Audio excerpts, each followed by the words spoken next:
Зохиолч сэтгүүлч Балдан цэрэнгийн ойдов. Далай ханы гайхал жамин. Увс аймгийнхан тэр дундаа Тэс нутгийнхан 30-40 оны үед Монголын баруун хязгаарт нэр алдраа дуурсгасан гайхал жамин хэмээх сайн нэрийг өнөө хүртэл дурсан санагалздаг юм байна. Учир нь ар халахын шилийн сайн ирчүүдэд соврал ном хэвлэгдэж эхэлснээс хойш Увс аймгаас маш олон хүн уцтаж наад номд чинь манай гайхал жамин яагаад ордгүй юм бэ гэж асуух тушаахыг хослуулж байлаа. Ингээд Увс аймгийн Тэс сумын уугуул эдүгээ 75 насыг зооглож буй Цээлигийн бат төмөр мөн сумын уугуул Ичин норвын тэсхүү нар гайхал жамингийн талаар хүрнсэнийг толилуулъя. Цээлигийн бат төмөр гуай инхүү өгүүлв. Би Увс аймгийн Тэс сумын хөө. Насаараа хурган дарга хийсэн. Одоо ч бас Тэс сумын нутгийн зөвлөлийн ахмадын даргын албыг хашиж байна. Манай Тэс сумын уугуул шилийн сайнэр гайхал жамин бол миний садны хүн. Огсог жаргалын баг хүү баян Түдээ гэж нэг хүн байсан юм. Энэ хүн Ирээжээ гэдэг нэг охинтой, Жамин гэдэг ганц хүүтэй. Ирээжээс нь гарсан ганц хүү нь миний аав Цээлээ юм. Намайг 20 нас гартал манайх гайхал жамингийнхтай айл саахалт явсан юм шүү дээ. Хамгийн сүүлд бөгөөд том хэлмэгдүүлэлтийн тухай би ярил л да.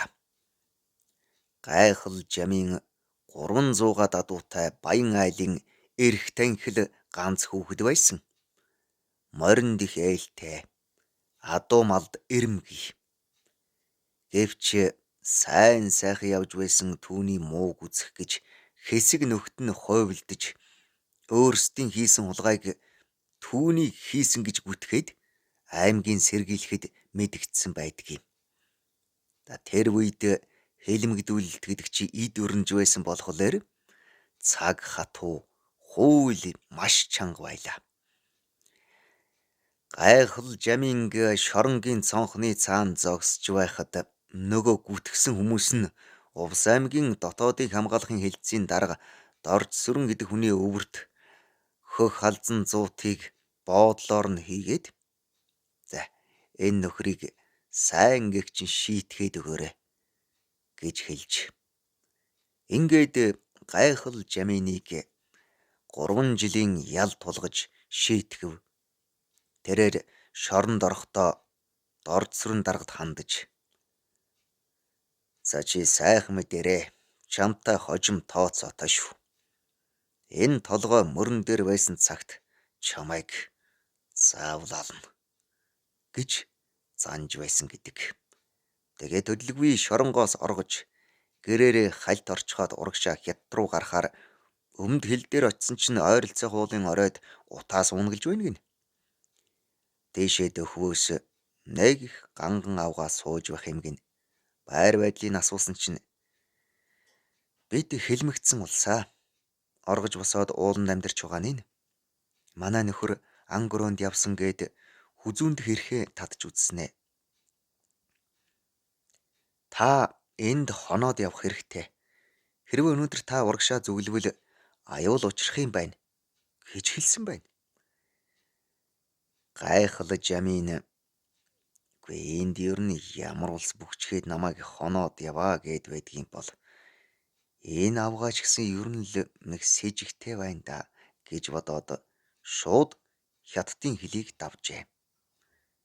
Тэгээд түүнийг явж байтал том шарилжин дээр цас орчихсон. Морин чихээ сотойлгоод чимээлээд байв гинэ. Тэгтэлч шарилжийн цаанаас буу барьсан хятад цэрэг гарч ирээд түүнийг барьчихав.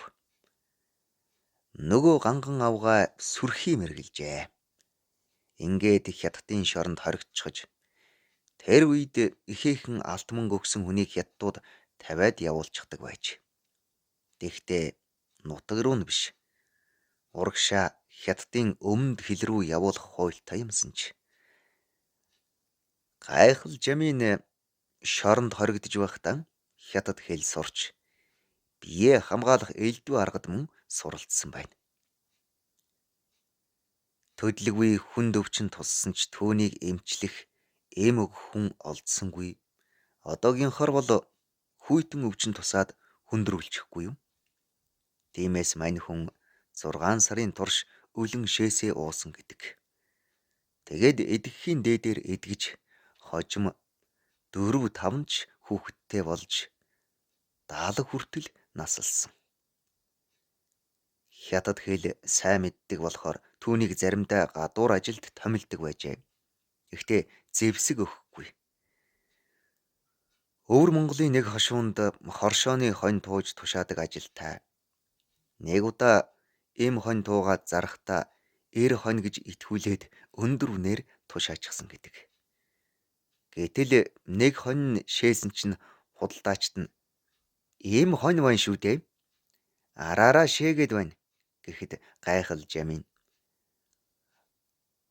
холын тууварт ядарсан хонь хаагуураач хамаагүй шээчихдэг юм гэж итгүүлж байсан гэдэг. Тэгээд шоронгийн дарга нарын итгэлийг олж авмагцсан. Нэг өдөр мал тушаагаад их хэмжээний мөнгөний бараа харамгцаа шууд л орхичгож. Хятадын нутгаас Сианы нурууны үргэлжлэл Тагны нуруу руу шууд гарчээ. Монголын нутгийг өмнөөс нь хөндлөн гол туулаад хойшоо Туваа руу гарчихгүй юу? Тагны нуруунд ганцаараа уйдахын эрхэнд өөрийн ижил оргодол босвол хүнтэй танилцах юмсан гэж их хүсдэг байж. Гэтэл нэг өдөр модтой ууланд утаа сунгалаад байхын тэр матсаар тэнд очтол игмээ хүрсэн урт сахалтай аварга том биетэй ир шууд л багалзуурдаад авчээ. Азар амьд нь хүрсэнгүйг нь тэр аварга ир хадан дээр өвсөн овоохоо барьчихсан өмнө нь гал түлчихсэн байдалтай байж. Төдлгүй сайхан өөхтэй мах жадны үзүүрт өлгөөд гайхал Жамины аманд тулгсан байна. Гэтэл Жамин энийг би шууд идэх юм бол ам руугаа жадлуулна. Тэгэхээр 2 гараараа сөгдөж авсан дээр байх гэж бодоод би ядарч яваа эр хүн та надад маха хайрлна уу гэд урайнхаа аялгаар хэлжилдээ. Тэгс нөгөө хүн хөө энэ чинь манай хэлийг мэддэг сайн эр байна гэд сүйд болсон гэдэг. Энэ хүн мөн л Туваад өрнж байсан хилмигдүүлэлтийн эсрэг бослогод оролцоод оргож зайлсан ялтан хүн байж. Сүүлдээ өөр хэд хэдэн хүнтэй холбогдож тагнуул туршуулын ажил хийгээд байхаар нь гайхал Жамин зайгаа барьжээ.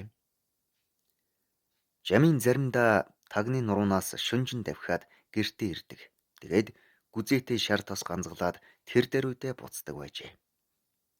Тагны нуруунд бүгж байхдаа нэг удаа гэртээ ирээд баригдсан гэдэг. Би тэр үед нь дөнгөжл мэдээ орж байлаа л да. Нэг орой намайг авдрын мухарт гудас дэвсчихсэн хэвч байтал нохой боргоод гадаа машинтай хүмүүс ирсэн. Удалгүй ногоон хувцастай 2 хүн орж ирээд аавд хандаж таныг авч явна. Та нэгдүгээрт багийн дарга хүн байна. Хоёрдугаарт нөгөө гайхал Жамин чинь гэртээ ирчихсэн байна. Та хариуцлагатай хүний хувьд улсын ажил туслана да. Цаадах чинь буутай байж магадгүй. Таныг төрүүлж оруулна. Ягаад гэвэл таныг буутахгүй шүү дээ гэлээ. Тэгсэн аав жаахан дургуйтсан. Гэсэн ч цаадуул нь төрийн нэрээр сүрдүүлээд аваад явсан юм. Аавыг эсгийн үүдийн сөхтөл гайхал Жамин би чамайг зээдүү гэж өршөөхгүй шүү гэд бууга анилсан гин. Хариуд нь аав та намайг алах дутуу байсан бол алчих гэдэл шууд дайраад орсон гэдэг. Дэгмэгц гайхал юу юугүй тайвшраад одоо би очих цаг нь болсон. Очлгүй яхав. Явуулын та нар цай ууж хоол ид. Тэгээд хамтдаа хөдөлцгөөе гэжээ. Нөгөө хоёр ногоо молгойт элстэй газар машин саатаж гайхлыг мориор авч явахаар болжээ. Гайхал нөгөө хоёрт сайхан тарган морь унуулад өөрөө шарилжин бор гэдэг хариугүй нэг муу туранхай морио унаад явжээ. Тэгээд явх замдаа нөгөө хоёрыг морин дээрээс нь татаж унгаад зогтчихсон гэдэг. Тэр шарилжин бор морь үнэн хэрэгтээ алдартай хурдан хүлэг байв. Нөгөө хоёр гайхал жаминг амьдаар нь барих тушаалтай болохоор яаж чадалгүй хоцорсон гэдэг. Энэ мэтээр тагны нуруунд 3 жил бүгээд хэргийн хөөн хилцэх хугацаа дуусгаад гайхал жамин гэртээ бүр мөсөн ирсэн байна. Тэднийх намаржааны өвдөг гэдэг газар ганц гэрээрээ манайх хойд талд нь ганц гэрээрээ байсан цаг гайхлын том хүү дэмчиг нэг өглөө манайд зайдан морьтой ирээд аав хүрээд ирсэн. Таныг дуудаж байна гэд манай аавыг дагуулад явж байлаа. Гайхал жамин тэр үеийн монопал гэдэг арх авчираад 3 хоног найрлаж байсан юм. Гэтэл энэ сургаар доо яамны хилцийн дарга дорж сүрэн гайхлынд машинтаа давхиж ирээд зэвсгээ хаяад бүх хувцаа тайлж цээж нүцгэлээд би чамайг хэлмэгдүүлсэн нь үнэн. Одоо ингээд намайг уучлж өршөө гэд тэврээд авсан гэдэг. Тэгээд гайхалтай хэд хоног архитаж найрлаад салж байсан юмдаг. Гайхал жамин 1972 онд нас барсан. Энэ хүнийг Цэдэн бол дараах хүртэл мэддэг байсан юм. Өөрөө увсын хүн болохоор нутгийнхаа дуйлаант эрийн тухай бас чих тавьж байжээ. Тэгээд нэг удаа увсад айлчилж явахдаа манай нөгөө гайхал юу хийж байна даа гэж асууж байсан гэдэг. Жамингийн баг хүү Хуйг гэж аймгийн авраг малчин одоо Эрдэнэт байгаа. Гайхал жамин хөл богинтой, ууц урттай, бяар хүч ихтэй шөрмөслөг хүн байсан. Морин дээр их сайхан намблаг суун. Хүмүүстэй их гоё харьцна. Дандаа нүдэрээ инээмсэглэнэ. Шөнө унтдаггүй. Өдөр суугаагаараа унтчихдаг. Тэр бол ерөөсөө заншлна. Гайхал жамин Туваагийн улгайч нараас хариугаа авах гэж тэндээс олон удаа адуу хөөж ирсэн гэдэг юм. Туваа Монголын хэл өнөөдрийн хүртэл яагаад зөрчилтэй байдаг вэ гэхээр Туваа нар 1700-аад оны үед Манжийн дарлалаас зуухтаж баруун Алтайд суурьшаад баруун Алтайгаасаа нааша тогтхын шилд ирж нутгалсан билээ. Тэгтэл халагчууд хөөгөөд явуулчих ч л дээ. Одоогоор бол Малчин, Хяргас, Тэс, Зүүн говь гэж Баядын 4 сум. Тэгээд Туваа нар Тагны нурууны ар хаваар нутгалж тэр цагаас хойш Тагн Туваа гэж нэрлэх болжээ. 20-30-аад оны үед Туваа Монголын хооронд ихээхэн бодлоон үүсч олон улсад заргалдана гэж Туваа нарыг айлгахад манайхан та нар Оросуудад бие худалдсан гэх мэтээр аргалж байсан гэдэг юм.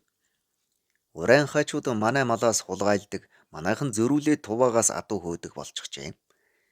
Манай Тэсийн сайн ирчүүд болох Гайхал жамин Ган Чанга хоёр Урайн хаан Эрзэн хошуунаас нэр алдарт гарсан нэг сэтэртэй хар азаргыг хулгайлахын тулд адуутай нь цуг хөөгөөд ирж байсан гэдэг юм билээ. Хэмээн ярьсан юм. Харин одоо Увс аймгийн Тэс сумын уугуул Ичин нурвын Тэс хүү Гайхал жамины тухай хүүрнснийг та бүхэндээ хүргэе. Огсог жаргалын баг хүү Баян Төдий. Түүний хүү Гайхал жамин. Жамингийн хүү Дэмчиг Хуйг гэд бий. Би болохоор Огсог жаргалын удмын хүн. Гайхал жаминг 18 настай байхад хошуу ноёных нь 2 хүүтэй байжээ. Тэгтэл энэ 2 залуу хятад худалдаачдаас гой ганган юм авч өгнө гэж худлаа хэлээд Хошууныхаа ардуудын хамаг мал сүргийг хятадууд өгөөд явуулж хаж. Үүнийг цэвэр лойвер байсныг мэдсэн 18 настай гайхал жамын үеийнгийн хэдэн залуустайгаа мөнөөх мал тууж явсан хятадуудыг хэд хоногийн турш мөрдөж бүр улсын хил давсны дараа араас нь хөөж очоод бүх малаа буцааж тууж ирээд хошууныхаа ардуудад тарааж өгч байсан гэдэг. Ингэж л анх гайхал жамын нутаг хошуунаасаа цойлж гарчээ. Анх хил сэргээр шоронд ороод тэндээсээ оргоод хятадын шоронд очиж дахиж оргоод тагны нуруунд бүгсэн байдаг. Энд хэдэн жил бүгээд гэртээ ирснийхээ дараа Шинжаан руу нэг удаа гарч тэгээ тэндээ авгаа авч цэргийн цолтой болоод Шинжааны цэргийн ангид нэг хэсэг болсон гэдгийг. Хятадын шоронд хоригдож байхдаа хятад хэл сурсны ачаар өөрийгөө Шинжаан хүн гэд итгүүлчихжээ. Энэ удаагийн зорилго нь улсын даалгавраар тагнуул хийхээр болж. Шинжаанууд хонь алхтаа хоолойг нь хэрч жалдаг. Гэтэл гайхал жамын нэг удаа хонь алхтаа монгол маягаар өрцөлж алсан байна. Тэгсэн чинь нэг хүн харчхаад "Өө, эн чинь Шинжаан хүн биш вэ?" гэд харавчихгүй юу? Ингээд байдал буруудаж гэдгийг гайхал жамын мэдэнгүүтээ цэргийн нууц материал аваад Монголд ирчихжээ. Ингэж тэр дайсны нууц материал олж ирж цэргийн эхэнд том тус хүргэсэн гэдгийг. Манай нутгийн аймгийн Арслан Бадарч гэж нэг хүн бий. Энэ хүн гайхал жамины тухай домог түүхийг сайн мэддэг юм.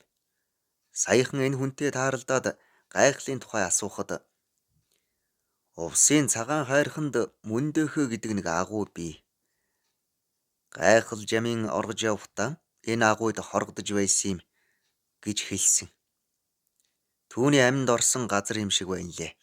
Сүүлд үххийнхээ өмнөхөн энэ агуй дээрээ очиж салах ёс хийгээд намайг тэр харагдаж байгаа ууланд оршуулаарай гэж хэлсэн гэдгийг. Удаачгүй нас барж түүнийг оршуулаад дуусч байхад нь үс сахландаа баригдсан нэгэн шилийн эр давхин ирж талигаачийн биеийг ороосон цагаан давуунаас цуулж 2 хөлөө рогоод гашууд л илэрхийлээд яваад өгсөн гэдэг. 30-аад оны үед хэлмэгдэж явхдаа Орос, Тува, Монгол, Хятад, Шинжаан гээд хүрээгүй газаргүй юм билээ. Адуу малд ирэмгүй хүн байсан гэдгийг. Манай нутагт бугуйл шидэх урлаг маш өндөр хөгжсөн. Дээр үеийн шилийн сай ирчүүд харанхуй шөнө сарны гэрэлд барьж унъя гэсэн морныхоо толгойд бугуйл шидэхэд яг л толгойд нь тусдаг. Ямар ч эмнэг догшин адууг бугуйл шидээд гартаа оруулдаг байсан гэдгийг. Энэхүү уламжлалын хүчинд манай нутагт бугуйл их хөгжсөн. Улсын уран бугуйлын тэмцээнд манай нутгийн залуучууд 5-6 жил тасралтгүй авраг болж байлаа. Гайхал жамингийн үеийн сайн ирчүүд ёстой л мэргэжлийн бугуйлчд байсан гэдгийг. Ингээд та бүхэндээ дөрвөд далай ханы сайн ир гайхал жамин хэмээх тухайн цаг үедээ гайхуулж явсан сайн ирийн тухай хүргэлээ. Зохиолч, сэтгүүлч Балсан цэрэнгийн Ойдов. Уншсан Эрхэнбаярын Баттарж.